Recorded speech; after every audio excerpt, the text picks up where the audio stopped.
오늘 설교의 제목은 하나님이 주신 사랑입니다. 하나님이 주신 사랑. 계속해서 교회학교 교재에서 교재로 사용하는 이 킹덤3 교재의 순서에 따라서 오늘 우리가 너무나 잘 알고 있는 말씀이지만 이 말씀에 담겨 있는 하나님의 사랑의 결과가 무엇인지 살펴보도록 하겠습니다. 이 세상에서 일어나는 많은 일들에는 인과, 즉 원인과 결과가 따르기 마련입니다. 예를 들면 계절의 변화는 지구의 자전축이 기울어진 상태로 공전하기 때문에 생기는 현상이고, 월급을 받는 이유는 그에 상응하는 일을 했기 때문이며, 치킨이 맛있는 이유는 안 그래도 맛있는 닭고기를 튀기거나 구워서 양념을 했기 때문입니다. 이 외에도 인과로 설명되는 일들은 우리 주변에 수없이 많습니다. 물론 세상 모든 일들이 인과로 설명되는 것은 아니지만 사람들은 인과관계를 통해 많은 것을 받아들이고 살아갑니다. 그 중에서도 저는 사랑에 대해 언급을 하고 싶습니다. 여기 계신 대부분의 성도님들은 결혼을 하셨을 텐데, 여러분 결혼을 하신 이유가 무엇입니까? 오래전에는 얼굴도 못 보고 결혼을 했다라고 하시는 분들이 많으셨는데 지금은 그렇지 않습니다. 결혼을 하는 이유는 사랑하기 때문입니다. 물론 사랑의 결과가 다 결혼으로 이어지는 것은 아니지만 적어도 결혼만큼은 서로가 사랑한 결과인 것은 확실합니다. 저 역시 아내를 사랑했기에 결혼을 했지, 사랑하지도 않았는데 결혼을 했다면 아마 너무나 불행했을 것입니다. 사랑했으니 아내가 좋아하는 것도 사주었고, 사랑했으니 때로는 바가지를 긁어도 참아주었으며, 사랑했으니 지금 이 발언도 아내는 용서해 줄 거라 믿습니다. 게다가 사랑하면 상대방으로부터 생각하지도 않았던 상상 이상의 선물을 받을 때도 있습니다. 왜냐하면 사랑하면 할수록 주는 사람 입장에서는 받는 사람이 이것을 받으면 기뻐할 그 모습이 보고 싶기 때문입니다. 그래서 사랑하면 더 주고 싶어집니다. 하나님도 마찬가지십니다. 우리를 향해 사랑한다라고 고백을 하셨습니다. 그런데 단순히 사랑한다라고만 말씀하신 것이 아니라 분명한 사랑의 결과를 우리에게 주셨는데 하나만 주신 것이 아닙니다. 그것이 오늘 읽은 말씀에 너무나도 잘 나타납니다. 사실 오늘 읽은 말씀은 우리가 너무나도 잘 알고 있는 말씀입니다. 하나님께서 세상을 사랑하신 결과로 우리에게 독생자와 영생을 주셨다는 것이 이 말씀의 핵심인데, 이 말씀이 어떤 맥락에서 주어졌는지도 중요합니다. 오늘 읽진 않았지만 앞선 말씀들을 보면 예수님께서 니고데모와 이야기를 하시는 장면이 등장합니다. 그 가운데 예수님은 사람이 어떻게 하면 거듭날 수 있는지를 말씀하시며 성령으로 거듭나는 것에 관해 자세히 설명을 하십니다. 그러고 나서 예수님 자신을 통해 새 생명으로 들어가는 길을 새롭게 제시하시며 하나님께서 예수님 자신을 보내신 목적과 예수님 자신이 해야 될 일들에 관해서 말씀하시는 가운데 오늘 읽은 본문이 들어가 있습니다. 물론 여기에는 특정 구절부터 인칭 대명사가 바뀌는 것을 통해 과연 이 말씀이 니고데모와의 대화의 연속성으로 보아야 될지 불연속성으로 보아야 될지에 대한 다양한 이견이 있지만 어떤 해석을 취하든 크게 상관은 없습니다. 왜냐하면 이 말씀의 핵심은 하나님께서 아들인 예수님을 이 세상에 보내신 것은 세상을 심판하려는 것이 아니라 독생자이신 예수님을 통해 세상을 구원하시는 것임을 알려주시기 때문입니다. 그래서 오늘 이 시간에는 하나님이 우리에게 주신 사랑의 결과 두 가지를 살펴보겠습니다. 첫 번째는 독생자를 주신 것이고 두 번째는 영생을 주신 것입니다. 참고로 독생자를 주심과 영생을 얻도록 하심의 동사는 과거형이고 능동태로 쓰였습니다. 다시 말해 하나님은 이전부터 우리를 사랑하셨고 누군가가 하나님 독생자 좀 보내주세요, 영생 좀 주세요라며 부추김에 어쩔 수 없이 하나님께서 주신 것이 아니라 하나님 스스로 기뻐하심으로 독생자를 보내주셨고 영생을 얻도록 하신 것은 우리를 향한 하나님의 사랑이 얼마나 상상 이상인지를 알게 해줍니다. 사실 하나님께서는 늘 죄를 짓고 살아가는 우리를 그냥 내버려 두셔도 우리는 할 말이 없습니다. 왜냐하면 하나님 앞에 서 있을 자격이 전혀 없기 때문이죠. 하지만 하나님은 그런 우리를 사랑하셨고 그 사랑을 우리에게 직접 보여주셨습니다. 그렇습니다. 하나님이 우리에게 주신 사랑 첫 번째는 독생자를 주신 것입니다. 독생자를 주신 것. 여러분, 한글 성경에는 번역되어 있지 않지만 헬라어 원어 성경을 살펴보면 16절을 시작하는 단어는 왜냐하면이라는 헬라어 접속사입니다. 그래서 원어대로 이 말씀을 직역을 하면 이렇습니다. 왜냐하면 이와 같이 하나님이 세상을 사랑하셨기 때문에 하나님이 독생자를 주셨다입니다. 그런데 왜냐하면이라는 이 접속사가 있기 때문에 단순히 이 16절만 고려하는 것이 아니라 이전의 말씀들도 함께 고려가 되어야 되는데, 이 말씀은 모세가 든 노뱀과 같이 예수님도 들려야 한다라는 14절과 그분을 믿음으로 인한 결과인 15절의 내용을 전달하는 것으로서 예수님이 십자가에 달리시는 방식을 통해 하나님이 세상을 사랑하신다라는 사실이 나타남을 강조합니다. 다시 말해 하나님이 세상을 이처럼 사랑하사 독생자를 주셨다는 것은 하나님이 독생자이신 예수님을 십자가에서 죽이실 만큼 세상을 사랑하셨기 때문에 그분의 독생자를 조금의 망설임 없이 주셨다라는 사실을 강조하는 것이죠. 그렇다면 왜 예수님만이 하나님의 독생자가 되십니까? 첫 번째는 하나님께서 사람을 통해 기록하게 하신 이 하나님의 말씀인 성경이 그렇게 증거하고 있기 때문입니다. 요한복음 1장 14절과 18절 말씀을 보시면 이렇게 기록되어 있습니다. 말씀이 육신이 되어 우리 가운데 거하심에 우리가 그의 영광을 보니 아버지의 독생자의 영광이요 은혜와 진리가 충만하더라. 본래 하나님을 본 사람이 없으되 아버지 품속에 있는 독생하신 하나님이 나타내셨느니라. 그래서 이 말씀은 예수님께서 다른 어떤 존재도 갖지 못한 유일한 관계를 성부 하나님과 맺고 있음을 보여줌으로써 예수님의 독특한 신성을 증명하고 있습니다. 그리고 두 번째, 예수님께서 자신이 하나님의 아들이다라고 직접 말씀하셨기 때문이고 하나님도 예수님을 그렇게 부르셨기 때문입니다. 예수님께서 자신이 하나님의 아들이다라는 이 메시지 때문에 수많은 종교 지도자들에 의해 신성 모독이라는 미움을 받으셨지만 예수님은 끊임없이 자신이 바로 하나님이 보내신 아들이다라는 것을 강조하셨고, 하나님은 예수님께서 많은 사람들 앞에서 세례를 받으실 때 하늘에서 이런 음성을 들려주셨습니다. 어떤 음성입니까? 이는 내 사랑하는 아들이다. 수많은 사람들 앞에서 하나님은 이 사람이야말로 내가 사랑하는 아들이다라고 선언하셨습니다. 하나님께서 예수님을 향해 내가 사랑하는 아들이다라고 하시고 예수님은 자신을 향해 하나님의 독생자다라고 하신 이유는 14절 말씀인 모세가 광야에서 뱀을 든 것 같이 인자도 들려야 한다라는 말씀처럼 죄를 지은 우리를 향한 하나님의 진노하심을 십자가의 죽음으로 막아설 유일한 분이 예수님이심을 말씀하신과 동시에 그 예수라는 이름대로 행할 사람은 자신밖에 없음을 강조하셨던 것입니다. 하나님의 독생자가 해야 될 일은 분명했습니다. 태초부터 하나님께서 계획하신 죄인을 위해 대신 죽어야 될 일이었습니다. 그래서 죽기 위해 이 땅에 오셨고 수많은 죄인들을 자신의 죽음으로 구원하기 위한 예수라는 이름으로 이 땅에 태어나셨습니다. 그런데 당시에 예수라는 이름은 굉장히 흔했습니다. 그래서 성경에 보면 예수님을 나사렛 예수라고 그렇게 부르고 있는데 이것은 예수님을 낮추어서 부르는 것이기도 했지만 학자들에 따르면 많은 사람이 예수라는 이름을 가졌기 때문에 출신까지 붙여서 헷갈리지 않도록 그렇게 불렀다라고 그렇게 말합니다. 그리고 예수라는 이름이 흔했던 또 다른 예로는 예수님이 못 박히시기 전에 많은 군중들 앞에서 예수님 대신에 노임을 받았던 죄수 기억나십니까? 이름이 바라바입니다. 여러분, 이 바라바의 풀네임이 뭔지 아십니까? 바로 예수 바라바입니다. 한글 성경에는 나와 있지 않지만 헬라어 원어 성경을 보면 마태복음 27장 16절은 죄수의 이름이 예수 바라바다라고 그렇게 기록되어 있습니다.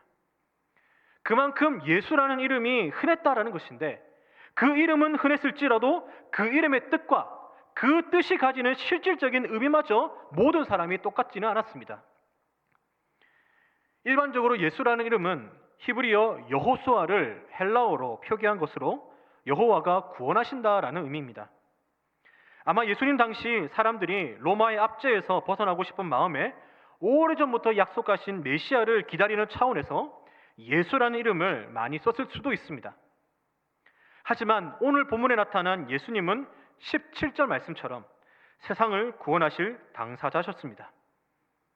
다시 말해 이 땅에 많은 예수가 있었지만 죄인을 향한 하나님의 심판 속에서도 죄인을 구원하실 당사자는 하나님의 아들이시며 그 이름의 뜻대로 그가 자기 백성을 그들의 죄에서 구원할 분이신 오직 하나님의 독생자이신 예수님밖에 없었습니다. 그래서 예수님만이 하나님께서 보내신 분임을 강조하시며 이 유일한 아들인 예수님을 믿음으로 하나님은 수많은 하나님의 아들들을 얻게 되셨습니다. 하나님은 독생자, 그 하나뿐인 아들을 십자가에 못 박히심으로써 예수님을 통해 수많은 하나님의 아들들을 얻게 되신 것이죠. 단순히 우리를 사랑한다고만 말씀하신 것이 아니라 눈에 보이는 증거를 주시면서까지, 아니 그 증거이신 독생자를 십자가에서 죽이시면서까지 우리를 사랑하신다라는 결과를 보여주셨습니다. 그런데 이 사랑의 결과를 누구에게 주셨는지가 중요합니다. 왜냐하면 하나님의 사랑은 모든 사람을 구원할 만큼 제한이 없지만 특별히 예수님을 믿고 하나님의 자녀가 될 사람에게 한정되기 때문입니다. 오늘 본문에는 하나님이 세상을 이처럼 사랑하셨다라고 했는데, 하나님께서 사랑하셨다라는 세상은 하나님께서 하나님의 형상대로 만드신 모든 사람들이면서도 동시에 예수님을 믿어 구원받을 사람을 가리킵니다. 디모데전서 2장 4절은 하나님은 모든 사람이 구원을 받으며 진리를 아는 데에 이르기를 원하신다고 했습니다. 그래서 하나님의 사랑은 어떠한 제한도 없습니다. 사람을 가리지 않습니다. 하지만 그런 제한 없는 사랑 속에서도 하나님의 사랑에 응답하는 사람이 있는 반면에 응답하지 않는 사람으로 분명히 나누어집니다. 하나님께서 선택하셔서 예수님을 믿음으로 구원을 받은 성도들은 그분의 사랑에 성령님을 통해 응답함으로 하나님 안에 들어오게 되는 사랑의 결과를 얻게 됩니다. 하지만 여전히 그 사랑에 응답하지 않는 사람들을 향해서는 하나님은 계속해서 그 사랑으로 기회를 주시지만 끝까지 그 사랑을 거부한다면 하나님의 사랑은 그 사람들에게 아무런 소용이 없게 됩니다. 그러다 보니 18절 말씀처럼 그를 믿는 자는 심판을 받지 아니하는 것이요 믿지 아니하는 자는 하나님의 독생자의 이름을 믿지 아니함으로 벌써 심판을 받은 것이 됩니다. 그래서 이러한 하나님의 조건적인 약속 또한 하나님께서 자신이 작정하신 바를 이루시는 하나의 수단임을 우리는 믿어야 됩니다. 예수님은 누가복음 19장 10절에서 이렇게 말씀하셨습니다. 인자가 온 것은 잃어버린 자를 찾아 구원하려 함이니라. 그런데 여러분, 여기서 잃어버렸다라는 말씀을 오해하시면 안 되는 것이 마치 예수님이 실수로 뭔가를 잃어버렸듯이 우리를 잃어버린 것으로 이해하면 마치 예수님을 잘못하셔서 우리가 죄를 지은 것처럼 이해할 수가 있습니다. 아니, 하나님, 예수님이 잃어버리셨잖아요. 왜 우리에게 뭐라 하세요?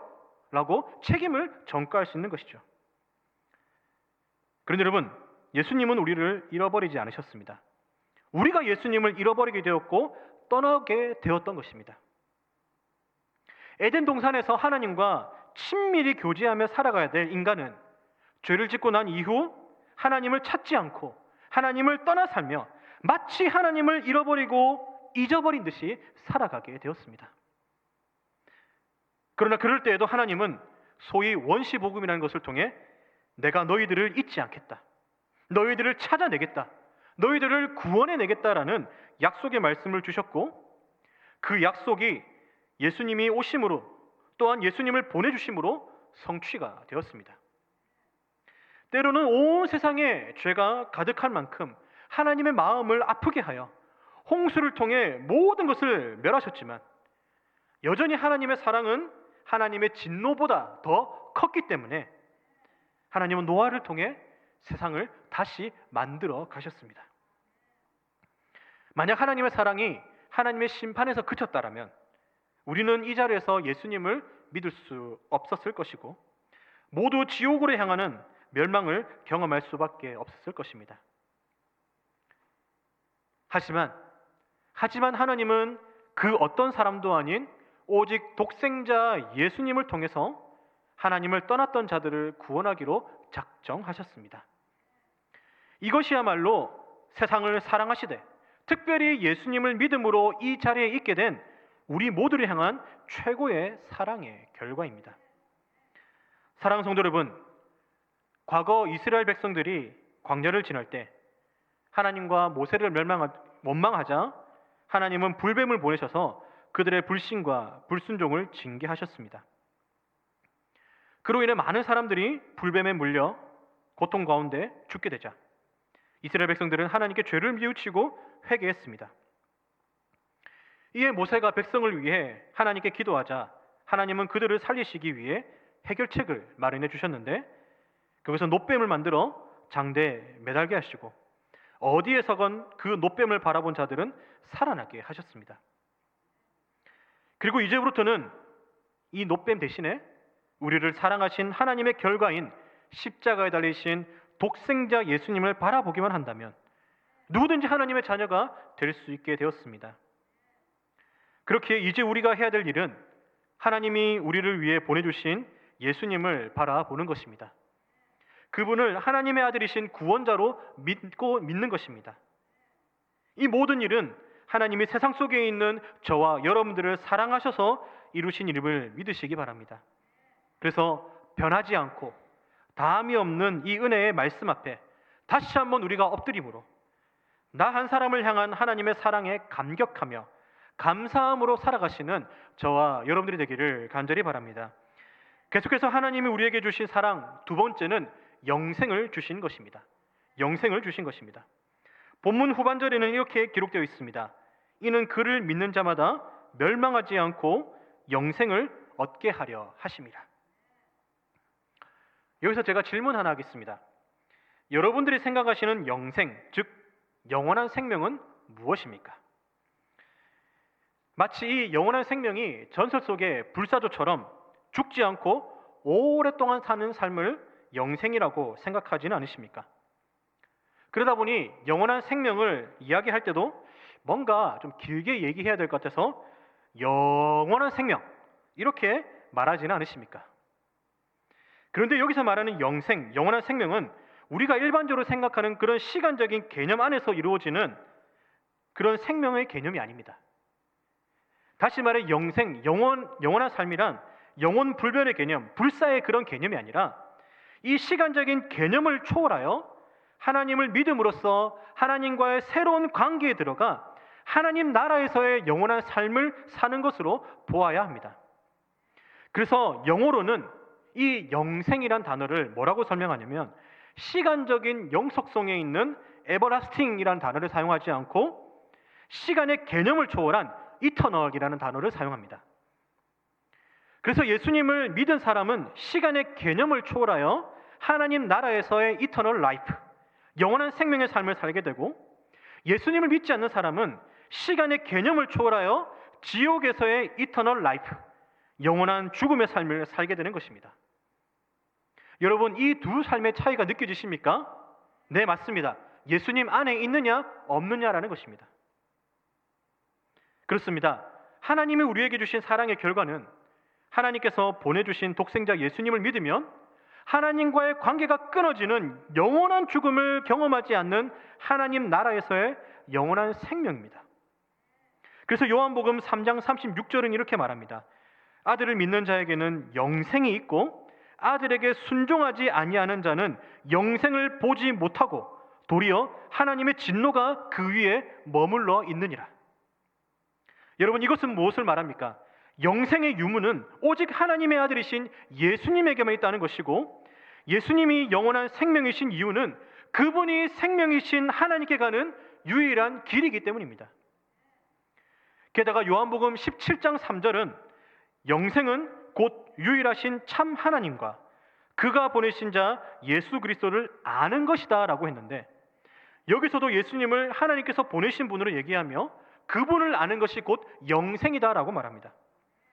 참고로 요한복음에서 알다라는 헬라어 동사는 인격체 간의 깊은 관계를 표현하는 그런 단어로서 대부분의 경우에는 믿다와 동의어로 사용이 되었습니다.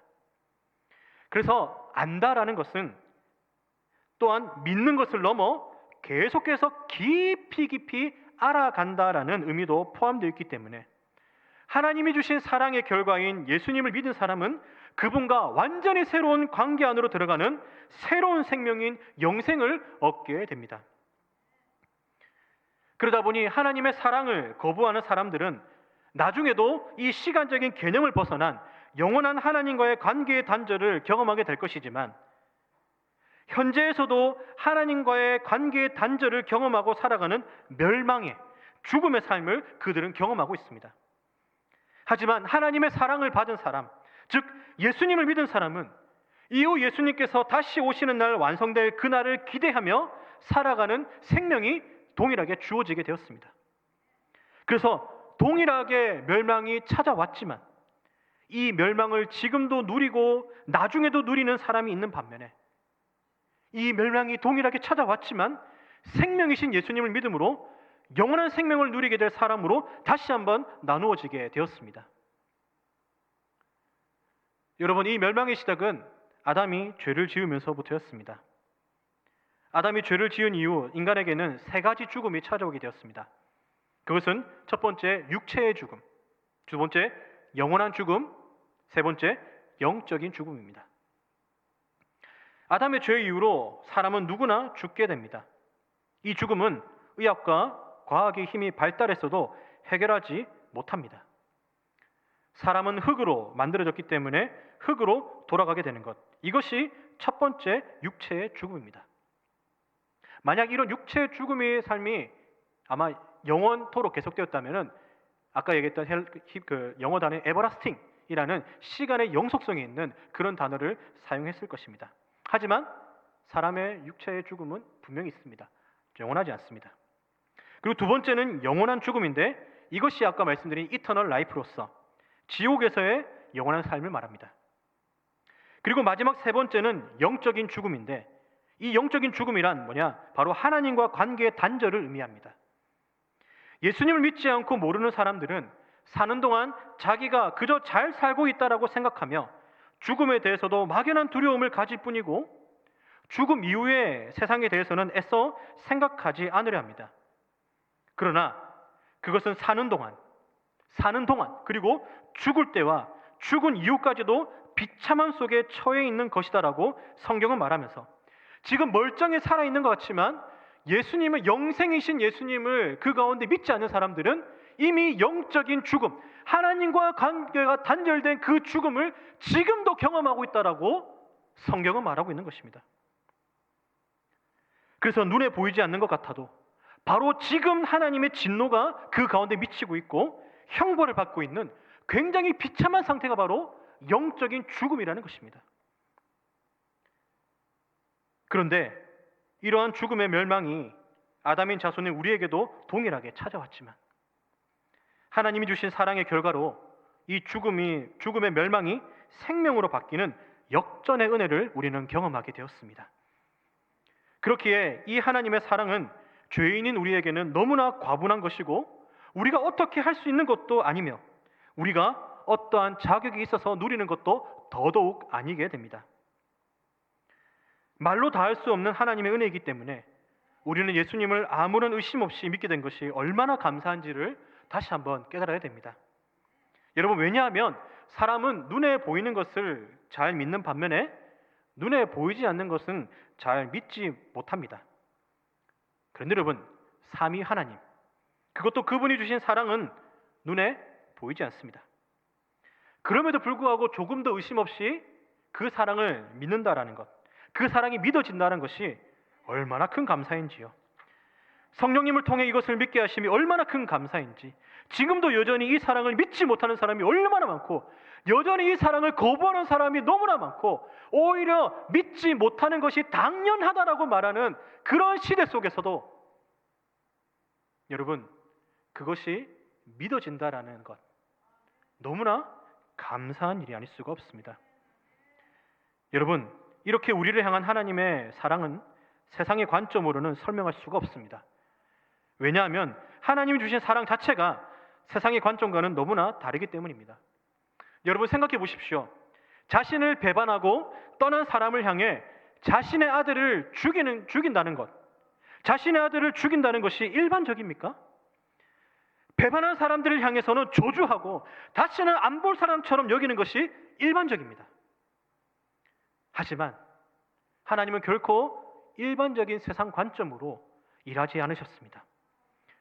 오히려 세상이 이해할 수 없는 방법으로 우리를 사랑하셨고, 그 사랑을 이해를 넘어선 감사와 믿음이라는 선물로 우리에게 알려주셨고 믿게 해주셨습니다. 사랑하는 성도 여러분, 하나님의 독생자이신 예수님을 믿음으로 하나님이 주신 사랑의 결과인 영생을 소유하신 여러분, 그렇다면 이 은혜에 대해 우리는 어떻게 반응해야 될까요? 물론 감사하며 살아가야 됩니다. 그런데 조금 더 우리는 적극적으로 이 은혜에 감사하는 삶을 살기 위해서는 우리만 이 은혜를 누리고 살아가서는 안 됨을 우리는 기억해야 됩니다. 앞서 말씀드렸듯이 하나님은 모든 사람이 구원을 받으며 진리 되시는 예수님을 믿고 또 알고 믿기를 원하신다고 했습니다. 물론 여기에는 하나님께서 누구를 선택하시고 누구를 유기하실지 오직 하나님만 아십니다. 반면에 우리는 그 대상이 누군지 전혀 모릅니다. 그렇기 때문에 제한된 사람이 아니라 많은 사람들에게 이 영생의 근원 되시는 예수님을 전할 책임이 우리 가운데 있습니다. 만약 여러분, 하나님께서 우리에게 어떤 신비한 능력을 하나 주셨는데 그 능력이 어떤 능력이냐? 하나님께서 선택하셔서 천국으로 데려갈 사람들을 구별할 수 있는 능력을 주셨다라고 한다면 우리는 그 사람들만 찾아가서 복음을 전하면 됩니다. 그런데 그런 능력은 우리에게 없습니다. 없기 때문에, 모르기 때문에 많은 사람들에게 복음을 전해야 되는 것입니다. 여러분, 하나님은 복음이 전파되는 통로로 우리를 사용하기로 결정하셨습니다. 하나님께서 은혜를 주셨음에도 여전히 죄짓고 살아가는 연약한 자이지만 우리를 통해 복음이 전파되고 하나님의 나라가 확장되기로 결정하셨기 때문에 우리를 다른 사람들보다 먼저 예수님이 믿어지도록 하셨고, 그 결과 이 자리에서 하나님께 예배드릴 수 있게 되었습니다. 그런데 그 과정을 돌이켜보면 다양한 사람들의 다양한 방법을 통해 복음이 우리에게 전해졌습니다. 나보다 먼저 믿었던 분들이 계셨기 때문에 우리는 하나님이 주신 사랑의 결과물을 그분을 통해 받게 되었으니, 이제는 믿지 않는 사람들보다 먼저 믿게 된 나를 통해 이 생명의 근원 되시는 예수님이 흘러가야 됩니다. 그리고 난 후에 일어나는 모든 일들은 삼위 하나님께서 하시기 때문에 그분께 맡겨 드려야 됩니다. 그래서 우리를 복음의 통로로 쓰실 때 기쁨과 감사의 순종으로 적극적으로 나아가야 됩니다. 마침 크리스마스가 곧 다가옵니다. 세상은 온통 크리스마스 분위기를 즐기고 있습니다. 그런데 여러분, 크리스마스는 단순히 온 세상이 들떠 있는 축제의 날만이 아닙니다. 예수님의 오심으로 우리가 영원한 생명을 얻게 된 날입니다. 수많은 사람들이 다양한 크리스마스 캐럴을 부르며 그 분위기를 만끽하지만 우리는 그 캐럴 속에 담긴 진짜 의미를 알고 살아가는 사람들입니다. 여러분, 고요한 밤, 거룩한 밤, 주 예수 나신 밤, 그의 얼굴 광채가 세상 빛이 되었네. 구주 나셨도다, 구주 나셨도다. 이 캐럴은 지금도 밖에서 흔하게 들려오고 많은 사람들이 흥겹게 부르는 그런 음악이지만, 영생이라는 선물을 주시기 위해 선물로 오신 예수님, 그리고 그 선물이신 예수님을 선물로 보내신 하나님, 그리고 그 선물이신 예수님을 믿음이라는 선물을 주신 성령님이 바로 이 찬양 가사 안에 담겨 있음을 우리는 믿고 고백합니다. 그래서 크리스마스에 담긴 깊은 의미가 우리는 알고, 먼저 봬도 우리가 이 의미를 단순히 우리만 알고 있는 것이 아니라 때로는 믿지 않고 모르는 사람들 향해, 그 사람들 향해 이 의미를 알려줘야 될 책임이 우리 가운데 있습니다. 그래서 다가오는 크리스마스에 담긴 깊은 의미를 많은 사람들에게 전할 수 있는 용기가 우리 가운데 있기를 원합니다. 그래서 하나님이 주신 사랑의 결과물을 많은 사람들과 함께 누림으로 나로 인해 하나님의 자녀들이 들어와 성경에 기록된 것처럼 하늘에서 수많은 잔치가 나를 통해서 열릴 그런 선물 같은 그날을 소망하며 나가는 저와 여러분들에게를 간절히 소망합니다.